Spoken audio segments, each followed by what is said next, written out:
There's something you should know about determinism and free will.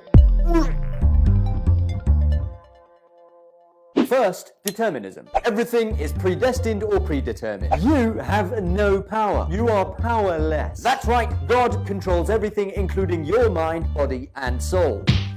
Ouch, he hit me. That's okay, it wasn't you, it was God. We are but robots carrying out God's work. Some of us are good, some of us are bad, because God has made us that way, and there's nothing we can do about it. That's just the way it is. Let's just get on with it. Doesn't make sense. But he does have a point. The Holy Quran does say, "This is not but your trial by which you send astray whom you will and guide whom you will." You think you chose to watch this video right now? God controls the movement of your fingers, the twitching of your eyelids. Your intentions belong to Him. And Allah hath full power and control over His affairs, but most among mankind know it not. And in our control is the hereafter and the worldly life. But hold on a moment. The Holy Quran also states, every soul will be held in pledge for its deeds. And Allah also tells us, we showed him the way, whether he be grateful or ungrateful. Meaning that it's up to us. Allah is the one who gives reward and punishment.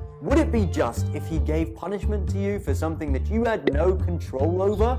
Would a mother punish her baby for pooping in its diaper? Of course not. Allah has more mercy than 70 mothers, and yet He swears that certainly will I fill hell with the jinn and men together. How can Allah put people in hell as a punishment when they didn't even have control over what they did in life? You are rewarded for fasting because you choose to refrain from eating and drinking for the sake of Allah. Allah is showing you that He has given you control over yourself. And this is what we refer to as free will. Yes, Yes. yes, Yes. I feel it. Yes, you do. Now, there are those who argue that absolute determinism is the reality, that we have no power and that Allah literally controls everything in the sense that we have no ability to make decisions of our own, and God has a very, very hands-on approach to the affairs of the universe. And then there are those who believe that absolute free will is the reality, and that Allah basically began the creation and then said, off you go, existence. You are free to do whatever you like, and I'm just going to sit back and watch. Both these polar opposites are extremes, and the reality lies between the two. The sixth infallible Imam, Imam Ja'far as-Sadiq, said, neither determinism nor free will. The truth of the matter lies between these two. The reality is that Allah has absolute power over all things, and at the same time, you have free will. I have the power. Yes, don't get carried away though. Allah is the one who's given you that power, and Allah is the one who can take it away. The Holy Quran states, say, God, holder of all control. You give control to whoever you will, and you remove it from whoever you will. You elevate whoever you will, and humble whoever you will. And all that is good lies in your hands. You have power over everything. But then how can everything be determined or predestined, and at the same time you still have free will? How?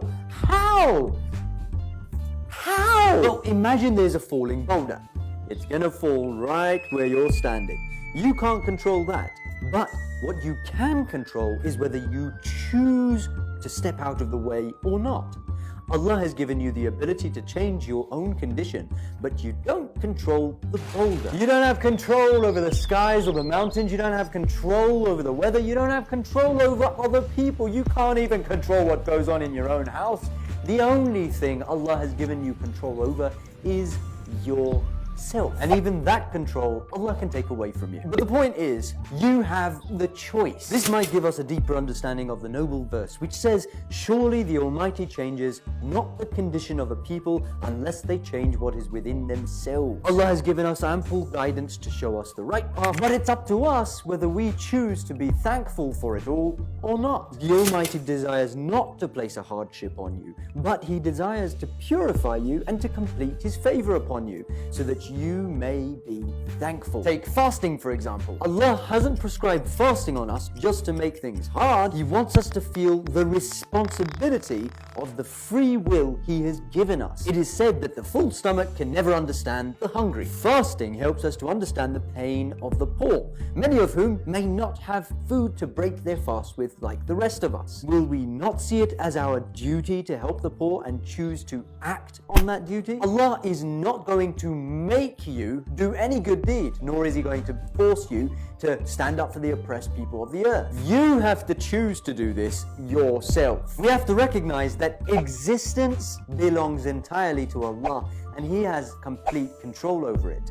Within that existence, each and every one of us has free will, and it's up to us what we decide to do with what Allah has given us. Each and every one of us has been given the potential power to change the destiny of this world. If only we recognize that and acted upon it. And at the same time, don't get disheartened, because everything happens by the will of Allah. What you have been given control over ought to be your primary concern. Because if there's anything you're going to be rewarded or punished for, it's whatever Allah has given you power over. And Allah has given you power over pretty much nothing except for yourself. Allah reminds us, have we not made for Him 2 eyes, a tongue, and 2 lips, and shown Him the 2 paths of good and evil? A train can only go where the tracks take it, but the driver inside can control how fast or how slow it goes. You might be destined for hell, but if you repent, Allah will